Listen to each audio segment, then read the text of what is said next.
और इसी बीच इस वक्त की बड़ी खबर का रुख कर लेते हैं। एसआईआर को लेकर सुप्रीम कोर्ट में सुनवाई हुई है। सुप्रीम कोर्ट ने चुनाव आयोग को फिर कहा कि आधार और वोटर आईडी को वैध दस्तावेज माना जाए। सुप्रीम कोर्ट की तरफ से सुनवाई में यह बड़ा फैसला सुनाया गया है।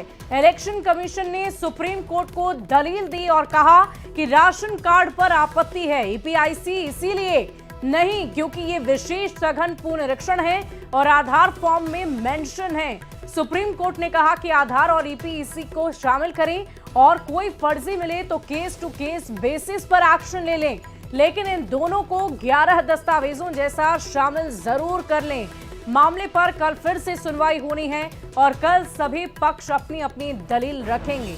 आपको बता दें कि और इस पूरी खबर के अधिक जानकारी के साथ न्यूज 18 संवाददाता शंकर आनंद हमारे साथ दिल्ली से फोन लाइन पर हैं। शंकर, क्या जानकारी है?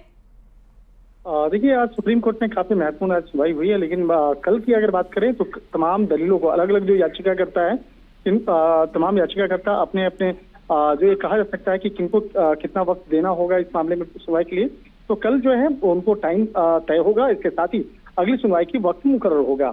आज इस मामले में देखा जाए तो जिस तरह से बिहार में विशेष मतदाता सूची पुनरीक्षण का जो मामला है, इस मामले पर जिस तरह से तमाम मसलों को रखा गया और इस मसले पर आज सुधाकर सिंह भी आज कोर्ट में हालांकि पहुंचे थे और जिस तरह से इस मामले पर देखा जाए तो अलग अलग जो याचिकाएं दायर हुई थी, अलग अलग उनकी तरफ से कई सीनियर एडवोकेट भी पेश हुए थे। सीनियर एडवोकेट गोपाल शंकर नारायण जो हैं, जो एडीआर की तरफ से पेश हुए थे और इसके साथ साथ वो तमाम आज कोर्ट में सुनवाई के दौरान में अब तमाम दलीलों को रख रहे थे। तो कल का जो वक्त होगा कल भी महत्वपूर्ण होगा। हालांकि इलेक्शन कमीशन के तरफ से जो सीनियर एडवोकेट हैं राकेश द्विवेदी, उन्होंने तमाम अपने दलीलों को रखा और उन्होंने कहा कि राशन कार्ड में बड़े पैमाने पे गड़बड़ियां हैं, इसलिए हम उसे स्वीकार नहीं कर सकते हैं। आधार के बारे में जो हालांकि आज कोर्ट के द्वारा निर्देश दिया गया कि वो केस टू केस देखा जा सकता है, अगर किसी केस में अगर गड़बड़ी होती है तो उसको अलग से जांचा जाए। इस मामले में एपिक कार्ड के बारे में भी बताया गया।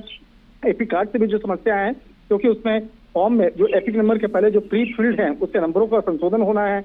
इस मामले में हालांकि जस्टिस राची ने कहा है कि क्या आप कह रहे हैं कि कोई भी दस्तावेज निर्णायक नहीं है?